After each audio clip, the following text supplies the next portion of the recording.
I walked into the courtroom as cameras exploded in my face, shutters snapping so fast it sounded like rain on metal. And for a split second, I truly believed this would be the moment. My family finally succeeded in humiliating me in front of the whole city, until the judge looked up from the file, adjusted his glasses, and asked one quiet question that made my father go completely still, wiped the smug smile off my brother's face, and drained every bit of color from their lawyer's skin. That question wouldn't come until later, but standing there in that moment, my palms damp, my back straight. I had no way of knowing how quickly everything was about to turn. The courthouse smelled the way all choruses do, old paper floor, polish, and something faintly metallic like nerves. Outside, the local news vans were parked crooked along the curb, logos, peeling, antennas rattling in the spring wind. This wasn't a federal trial or a murder case. It was a family lawsuit, a business dispute, the kind of thing that usually stays quiet. But my father had made sure it didn't. He liked attention. Always had. I caught a glimpse of him across the hallway before we were called in. He was standing tall in his navy blazer, silver hair, perfectly combed, one hand resting on the shoulder of his golden son, my older brother Mark. Mark was smiling that same smile he'd worn since childhood whenever he thought he was about to win. The smile that said, "You never stood a chance." Their lawyer hovered nearby, confident, expensive, already rehearsing the press-friendly summary in his head. They looked like a picture out of a business magazine. The patriarch, the heir, the legal muscle. And then there was me. Alone, no entourage, no lawyer whispering in my ear, just a plain navy blue jacket, sensible heels, hair pulled back neatly. I could already hear the assumptions forming in the minds of everyone watching. She's the difficult one. She's back for money. She thinks she deserves something she didn't earn. The bailiff called us in, and the courtroom filled quickly. A few reporters recognized my father and whispered to each other. Someone in the gallery leaned forward, eager. This was going to be entertaining, they thought. A public family reckoning. If only they knew. As I took my seat at the small table opposite my father, I felt the familiar weight of being underestimated settle over me. I'd lived with it my entire life. It was almost comforting now, like an old coat.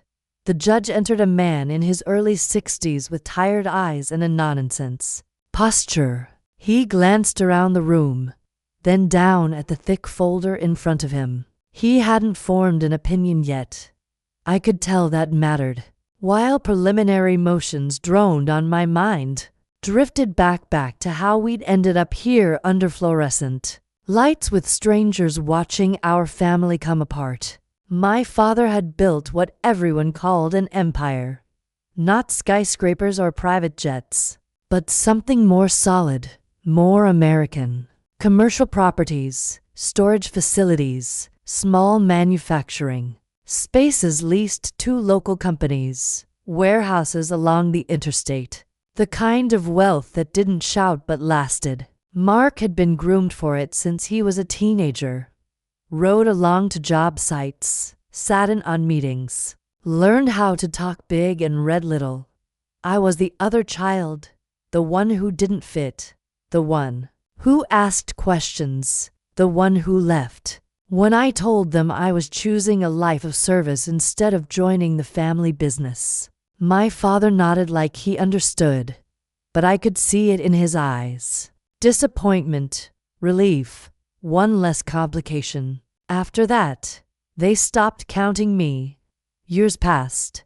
Contracts were signed. Properties were transferred. Stories were told at country club dinners about the son who would inherit it all. And I was spoken of in the past tense. Even though I was very much alive, the lawsuit came as a shock only in how bold it was. My father claimed I was interfering with business operations I had no legal standing in, that I was confused, that I was misinformed, that I was trying to take what wasn't mine. Mark laughed when the papers were served. Actually laughed. She thinks she owns something, he told anyone who would listen. Sitting there now listening to their lawyer lay out the narrative they'd crafted, I felt a flicker of anger, but it passed quickly. Anger clouds judgment. I'd learned that the hard way long ago. The lawyer spoke smoothly, confidently, painting me as an absent daughter who had no understanding of the business, no role in its success, and certainly no claim to its future. Heads in the gallery nodded. It made sense on the surface. When it was my turn to respond, I stood steadying my voice. I answered questions simply, directly. I didn't argue. I didn't defend myself emotionally. I let the documents speak when asked. And when I wasn't asked, I waited. My father watched me closely. Now, the smile on his face had faded, replaced by a faint crease between his brows. He sensed something, though he didn't yet know what. Then the judge leaned back in his chair, flipped a page, and paused.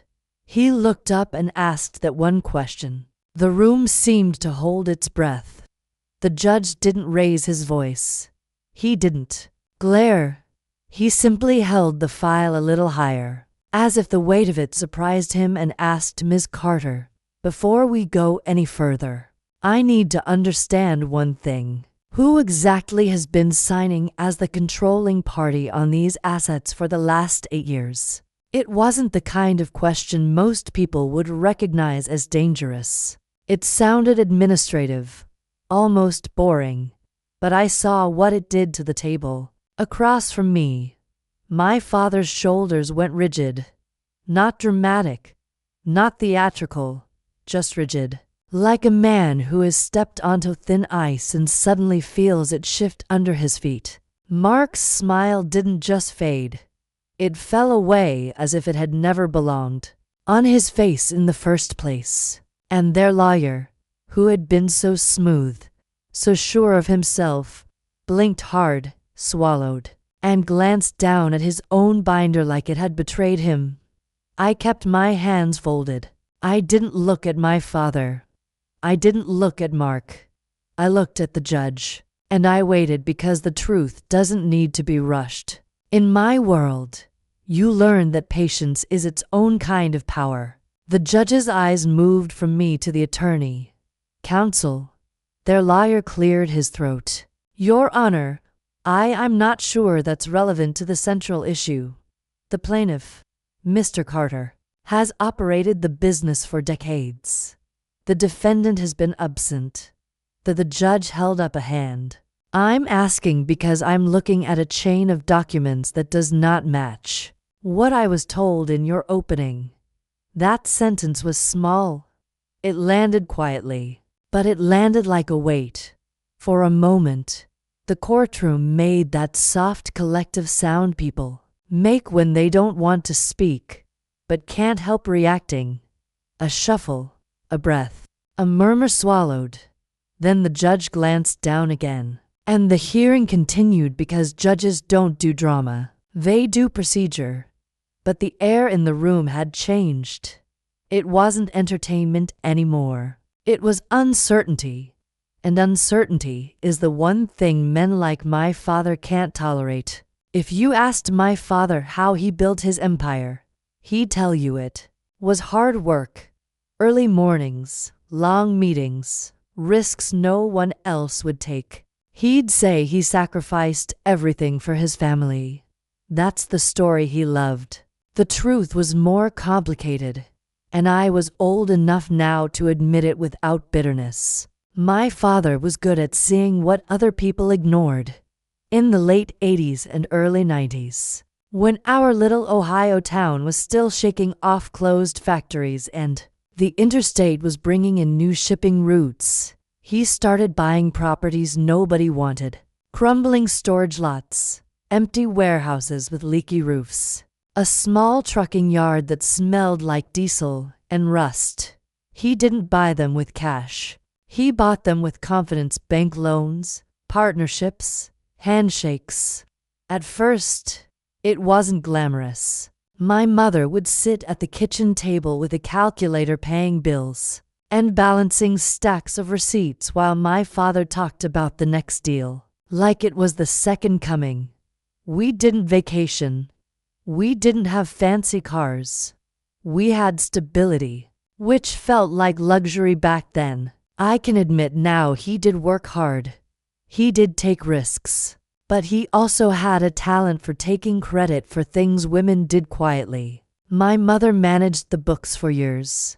She tracked tenants, made calls, chased late payments. She kept everything from collapsing while my father made speeches at Rotary Club lunches about the future of commerce in our county. And when Mark was old enough, my father poured all of that pride into him like fuel. My brother learned early that our father's love had a price tag.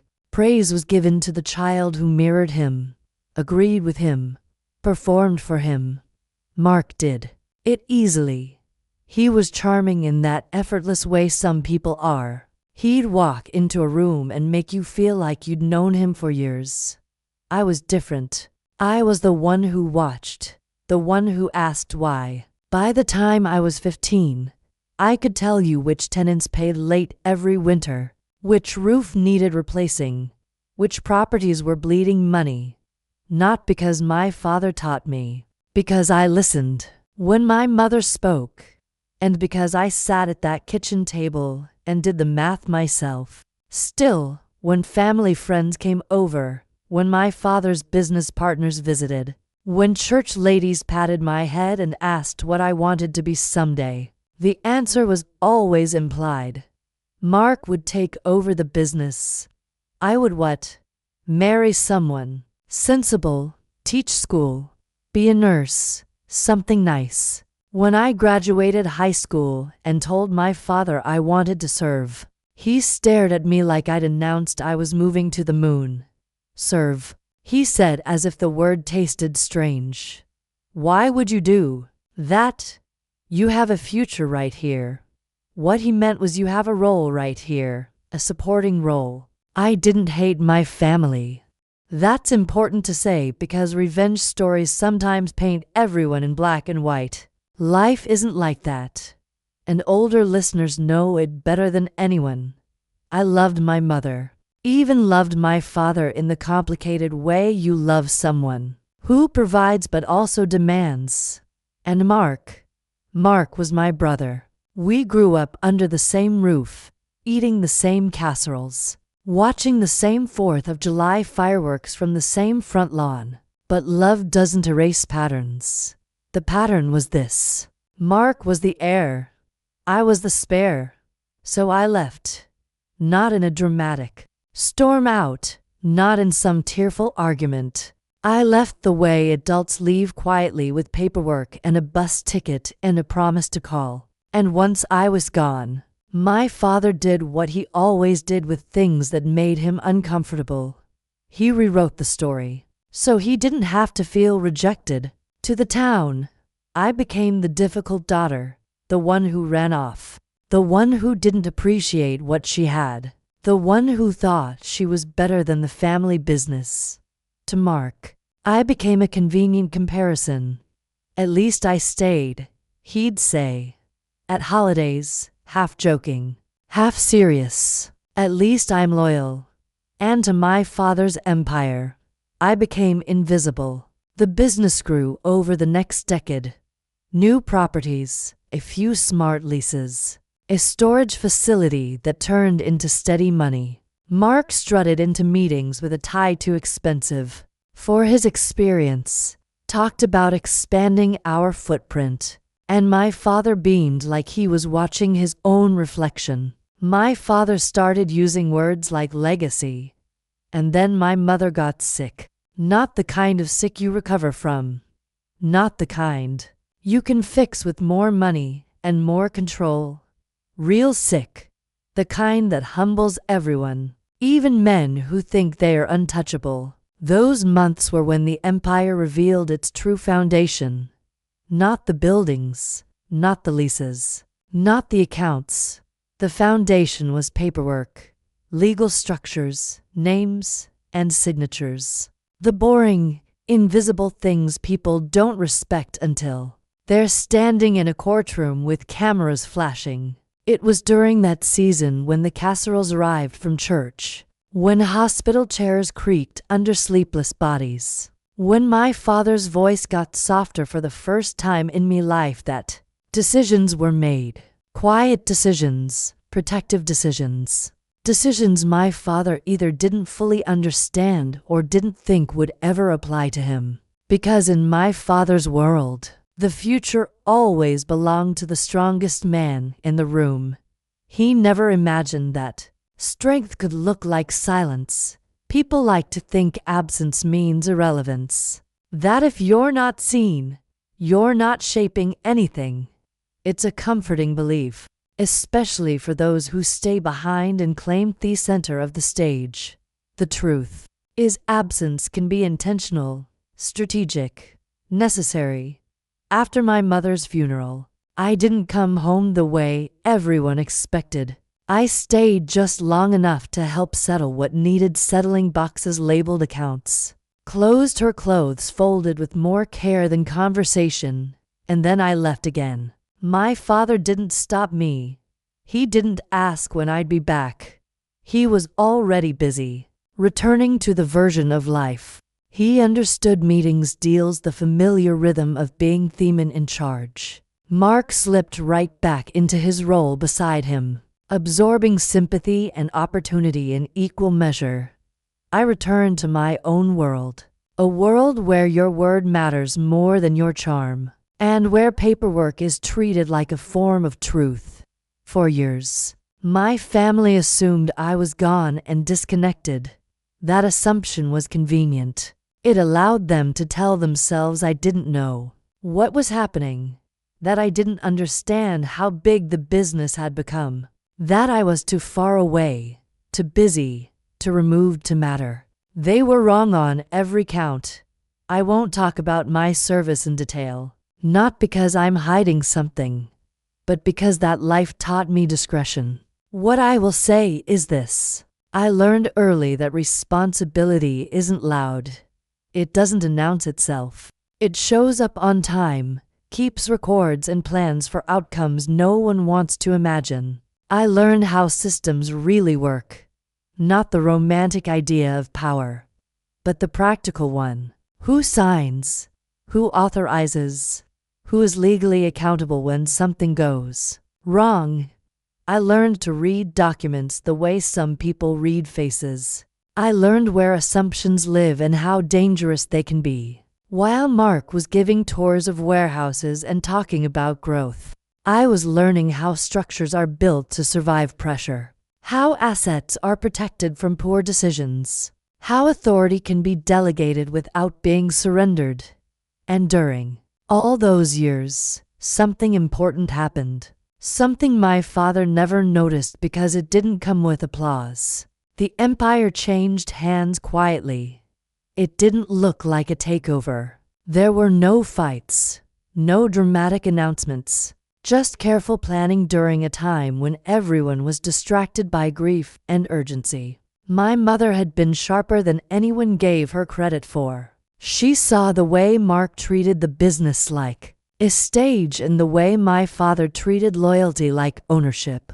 She worried about what would happen if no one questioned them, about what would happen if the wrong person had unchecked control. So she did what women like her have always done.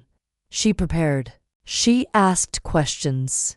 She insisted on protections. She made sure names were placed where names mattered, not for power but for balance. She believed in fairness the way some people believe in faith, quietly, firmly, without needing an audience. When she died, those safeguards were already in place. But safeguards only matter if someone understands them. For years, I stayed silent, not because I was afraid, but because nothing required me to speak. The business was stable. The properties were performing. My father and brother were busy congratulating themselves, and the paperwork did its job. Silence isn't weakness, it's restraint. I heard things, of course. Comments at holidays, half jokes passed along by cousins. Your brother's really something now. Your dad says you'd be proud of what they've built. I was proud in a way. Proud that the structures were holding. Proud that no one had managed to destroy what my mother protected. Proud that despite their arrogance, they hadn't yet crossed the line that would force my hand. That line came quietly, the way most dangerous things do. A letter arrived at my door one afternoon, forwarded from an old address. Legal letterhead. Formal language. A notice informing me that certain assets were being consolidated, restructured, and most importantly removed from any external interference. External interference.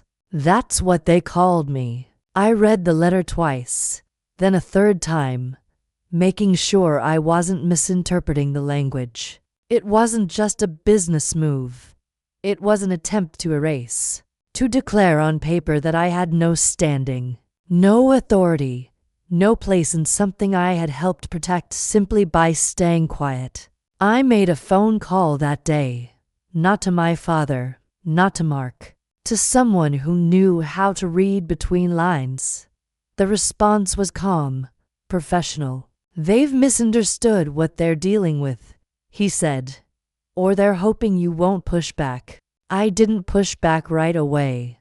I waited because timing matters, because confrontation too early gives people time to adjust their story, and because I wanted this resolved not with shouting, but with truth documented, dated, undeniable. The lawsuit arrived months later, aggressive, public, framed as a defense of the family business against a wayward daughter. My father must have thought I'd panic, that I'd fold, that I'd settle quietly, accept some small concession to keep the peace. He never understood that peace doesn't come from surrender. It comes from clarity. So I gathered what needed gathering, reviewed what needed reviewing. I prepared not emotionally but methodically. And then, on a bright spring morning, I walked into that courthouse alone. They thought I was absent. They thought I was unprepared. They thought the empire belonged to the man who talked the loudest. They had no idea that everything they relied on was already written down, clear as ink on paper, and waiting for the one moment when silence would no longer be enough. By the time we returned to the courtroom after the short recess, the mood had shifted in a way that was hard to explain, but impossible to miss. The gallery wasn't buzzing anymore. People weren't leaning forward for entertainment. They were sitting back, watching carefully, the way people do when they realize they might be witnessing something real, something that won't end the way they expected. My father noticed it, too, forcing himself not to look at a crack forming beneath his feet. The judge resumed the session without ceremony. He summarized where we were, calm and precise, restating the claims my father had brought forward.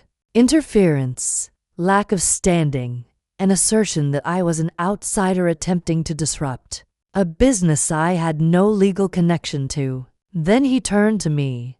"Ms. Carter," he said, "you've chosen to represent yourself today. Is that correct?" "Yes, Your Honor." A few heads in the gallery tilted. Self-representation always draws attention. People assume arrogance or desperation or ignorance, rarely preparation. The judge nodded. "I want to be very clear," he continued. "This court is not interested in family grievances. I am interested in authority, documentation, and legal responsibility. Do you understand?" "I do." He leaned back slightly. "Then let's proceed." My father's lawyer stood again, confidence returning in small increments, like a man convincing himself everything was still under control. He called his first witness, an operations manager who had worked with my family for years. A decent man, nervous, caught between loyalty and truth. The lawyer guided him gently, asking about daily operations, decision-making, who approved expenses, who signed contracts. The witness answered honestly, most of the time that had been my father. Recently, Mark the lawyer smiled as if this confirmed everything. He turned to the judge. As you can see, Your Honor, Ms. Carter has not been involved in any meaningful capacity. She has no operational role, no managerial authority. The judge nodded, jotting something down. Then he looked at me. Ms. Carter, your cross. I stood smoothing the front of my jacket and walked a few steps closer, not aggressively, just enough to be heard. Good morning, I said to the witness. You mentioned contract approvals. When you say approval, do you mean who authorized the action or who had final legal authority? The witness hesitated. I suppose those are different things. They are, I agreed gently. Who had final legal authority? Well, he said slowly, we usually followed instructions from Mr. Carter or Mark. Usually, I repeated, but not always. He shifted in his chair. Sometimes paperwork had to go through other channels. What channels? He glanced at my father, then back at me. Trust Administration Compliance Review. Thank you, I said. No further questions. It was a small exchange, easy to miss. But the judge's pen stopped moving. The next witness was a banker, then an accountant, professionals who spoke in careful language accustomed to precision. They confirmed what the operations manager had hinted at. There were structures in place, oversight mechanisms, limitations my father had agreed 2 years earlier. Each time the lawyer tried to steer the testimony back to control, to habit, to assumption, each time the truth slipped through. Anyway, finally, the judge looked at the thick folder in front of him again. He flipped several pages, then looked directly at my father's lawyer. Counsel, he said, I'm struggling to reconcile your argument with the documents I'm reading. The lawyer straightened. Your Honor, with respect, operational control has always rested with my client. Any administrative structures were administrative? The judge interrupted. These appear to be legal constraints. The lawyer paused. They were precautionary. Precautionary against what? Silence. My father cleared his throat. It was a small sound, but it echoed in the room. Your Honor, he said, standing before his lawyer could stop him.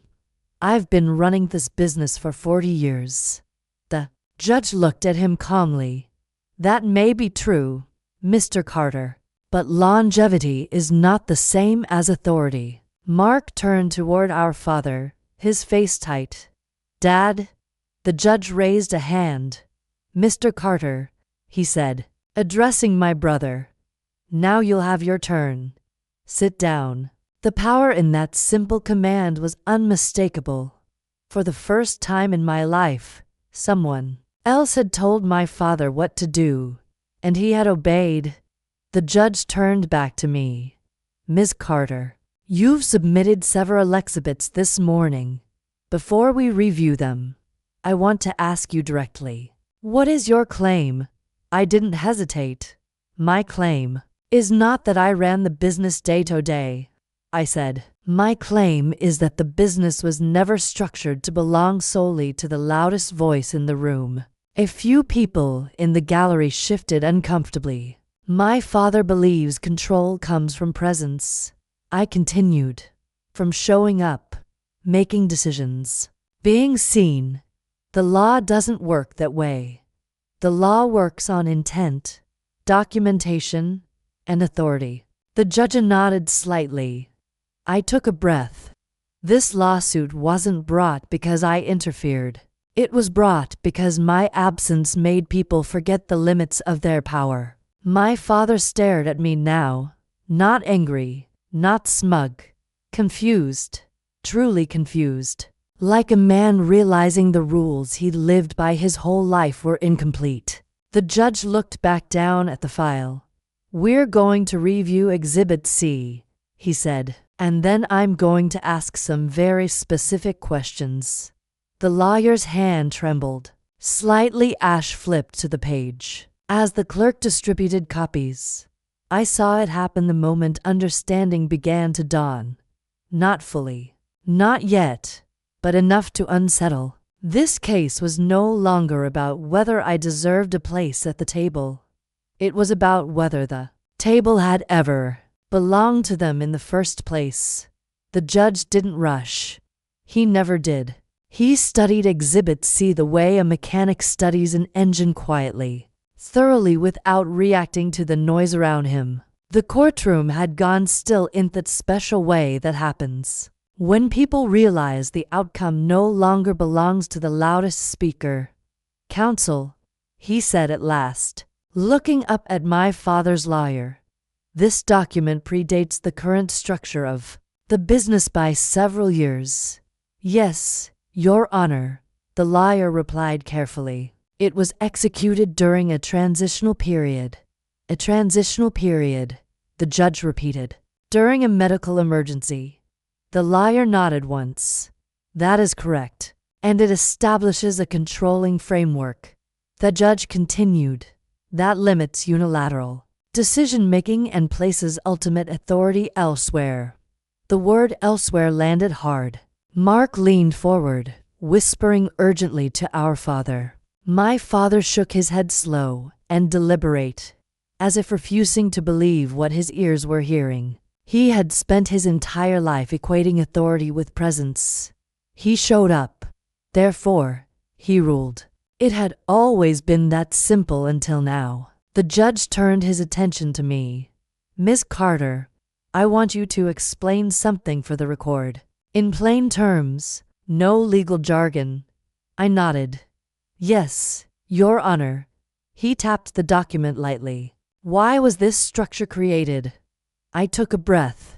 This was the moment where truth mattered more than strategy, because unchecked power is dangerous. I said calmly, "Even in families, especially in families."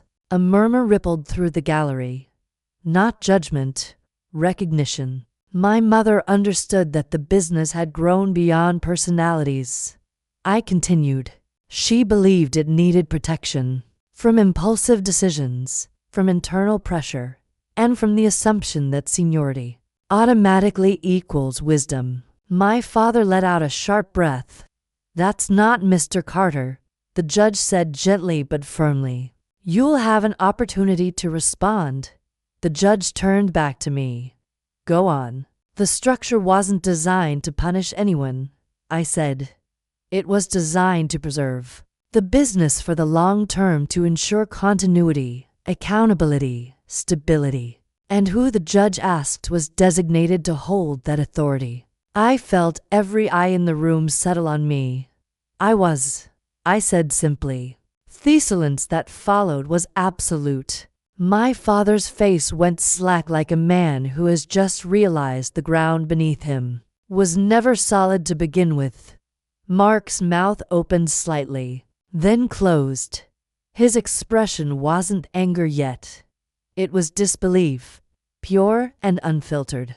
The lawyer stood abruptly. "Your Honor, if I may, this designation was symbolic at best." Ms. Carter was not present. She did not exercise control. The judge raised an eyebrow. "Authority does not require daily presence, counsel. It requires legal standing." He turned to the clerk. "Please pull the subsequent amendments." Pages were flipped, copies exchanged. The lawyer's confidence evaporated with each document placed on the table. "According to these filings," the judge said, "any major asset restructuring required consent from the controlling party, and according to these signatures, that consent was not obtained." The lawyer's face had gone paper white, just as I'd seen earlier. He opened his mouth, then closed it again. Mark stood up. "This is insane," he said, voice tight. "She wasn't even here. She didn't earn this." The judge fixed him with a steady look. "Sit down, Mr. Carter." Mark hesitated just long enough to remind me how unused he was to being corrected, then sat. The judge leaned forward. "Miss Carter, did you at any point relinquish this authority?" "No, Your Honor." "Did you delegate it?" "Yes." "To whom?" "To a professional trustee and compliance team." I answered.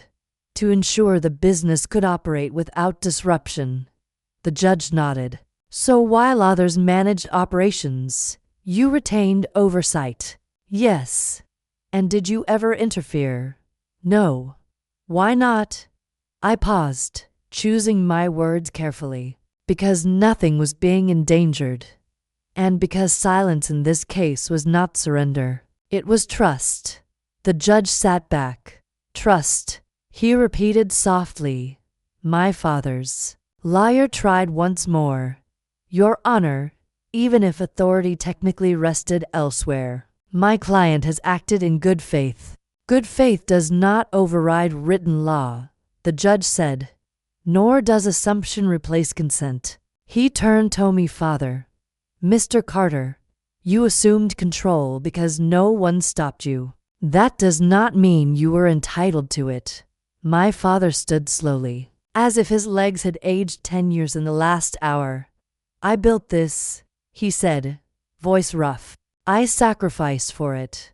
"No one is disputing your contribution," the judge replied. "But contribution is not ownership, and sacrifice does not nullify safeguards." The judge glanced around the courtroom. "This case has been framed as a dispute between a father and daughter. It is not. It is a dispute between assumption and documentation." He paused, then delivered the sentence that changed everything. "This court recognizes Ms. Carter as the controlling authority of the assets in question." The words hung in the air. Mark slumped back in his chair, staring straight ahead. The lawyer closed his binder with trembling hands. Reporters scribbled furiously, already reshaping their headlines. My father didn't sit. He just stood there staring at me, not with anger, but with something far more unsettling. Understanding. Not the full kind, not yet, but enough to hurt. The judge continued outlining next steps, compliance measures, corrective actions. His voice became procedural again, steady and unemotional. But the damage, or perhaps the correction, had already been done. When the gavel finally came down, the courtroom erupted into quiet chaos. Chairs scraped, voices rose, cameras flashed again. But now they were aimed at me. I didn't smile. I didn't celebrate. I gathered my papers, thanked the clerk, and turned to leave. As I passed my father's table, he reached out, stopping me just short of the aisle. His hand hovered, unsure whether it was allowed to touch my arm. "I didn't know," he said quietly. I looked at him, really looked at him for the first time in years. "You never asked," I replied. And for once, he had no answer. The hallway outside the courtroom felt narrower than it had that morning, as if the building itself had shifted. Reporters clustered near the doors, voices overlapping, questions fired like bullets. I kept my eyes forward and walked past them without stopping. I had learned a long time ago that not every truth needs a microphone. My father followed at a distance, not close enough to confront me, not far enough to pretend he wasn't trying. Mark didn't come out right away. I didn't look back to see where he was. In a small conference room down the hall, the judge requested a brief administrative meeting. No cameras, no audience, just paperwork, timelines, and instructions. The kind of quiet ending that rarely makes the news, but defines what actually happens next. The judge explained the ruling in plain language the way he might explain it to a neighbor over a fence. He clarified responsibilities, outlined corrective filings, and emphasized compliance. His tone wasn't punitive. It was educational. "Ms. Carter," he said, "your restraint prevented a great deal of damage. That matters." I thanked him, not formally, just honestly. When the meeting ended, the clerk escorted me back into the hallway. My father was waiting near a window, hands clasped behind his back, staring out at the parking lot. The confidence he wore like a second skin all his life had cracked. What stood there now was an aging man confronting a reality he hadn't planned for. "Can we talk?" he asked. I nodded. We found a bench near the elevators, away from the noise. For a long moment, neither of us spoke. The building hummed softly around us. Distant footsteps, a ringing phone, the muted clank of elevator doors. "I never thought," he began, then stopped. He tried again. "I didn't understand what your mother was doing back then." "I know," I said. He frowned. "Why didn't you tell me?" I considered that question carefully. "Because you wouldn't have listened," I said, not unkindly, just truthfully. "And because it wasn't about you." He looked down at his hands. "I thought silence meant you didn't care." "No," I said, "it meant I trusted the structure to do what it was designed to do." He shook his head slowly, a bitter half smile tugging at his mouth. "All these years I thought control meant holding on tighter." "That's how most people think," I said, "until something breaks." He sighed, the sound heavy with regret. "I taught Mark that if he stayed close, he'd be rewarded." "And I learned," I replied, "that distance sometimes protects what closeness destroys." That landed. He didn't argue. When Mark finally approached, he looked different, smaller somehow. The bravado had drained out of him, leaving behind something raw and unsettled. "So that's it?" he asked. "You win." I met his eyes. "This isn't about winning," he scoffed softly. "Easy to say now, Mark." I said, "You were given opportunity. I was given responsibility. They aren't the same thing." He opened his mouth to respond, then closed it again. For the first time in our adult lives, he didn't have a comeback. We parted quietly. No hugs, no apologies yet, just space. The weeks that followed were busy but calm. Filings were corrected. Oversight was clarified. Systems adjusted. The business didn't collapse the way some people expected. It stabilized. Tenants paid. Employees kept their jobs. Life went on. I made one change early on. I brought in an independent review team, not to punish, but to ensure transparency. My father bristled at first, then softened when he realized it wasn't a threat. It was a safeguard. I invited him to sit in on the meetings if he wanted, not as the authority, as a contributor. He came quietly, listened more than he spoke. Mark took longer. Pride takes time to heal. But eventually, he reached out, not to reclaim control, but to understand it. That was a start. One evening, months later, I stood alone in one of the warehouses my father had bought decades earlier. The concrete floor was cool beneath my shoes. The lights hummed overhead. Pallets were stacked neatly. Inventory, labeled and logged. This was the empire everyone had fought over. It wasn't glamorous. It wasn't mythical. It was orderly, functional, built on thousands of small decisions, most of them invisible. And it belonged not to a man, not to a name, but to the rules that protected it. I thought about how easily it could have been lost. One impulsive deal, one unchecked signature, one assumption to many. Power doesn't announce itself, it documents itself. That's the lesson no one teaches you until it's almost too late. I didn't take control to punish my family. I took it to prevent a lie from becoming permanent, to make sure effort didn't override fairness, to honor my mother's foresight and my father's labor without letting either become a weapon. Revenge would have been loud. This was quieter and stronger. When I left that warehouse, I locked the door behind me, not out of fear, but out of respect for what it held. Not just assets, but a warning. Never confuse presence with authority. Never mistake noise for truth. And never assume silence means surrender. I didn't expect reconciliation to feel so ordinary, not dramatic, not cinematic. No sweeping apologies or tearful confessions in the rain. Just small human moments that arrived quietly the way real understanding usually does. When pride finally loosens its grip. It began with a phone call from my father one Sunday afternoon. "I'm looking at the old lease files," he said, his voice cautious, almost tentative. "There's something I don't understand." I sat at my kitchen table, sunlight cutting across the worn wood, and smiled to myself. "Which part?" I asked. He chuckled softly. It was the first time I'd heard him laugh without dominance behind it in years. "All of it," he admitted. "I thought I knew this business inside and out.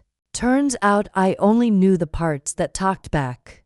That was new. My father had never been fond of admitting limits.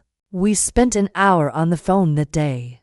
Not arguing, not defending, just reviewing, clarifying, learning.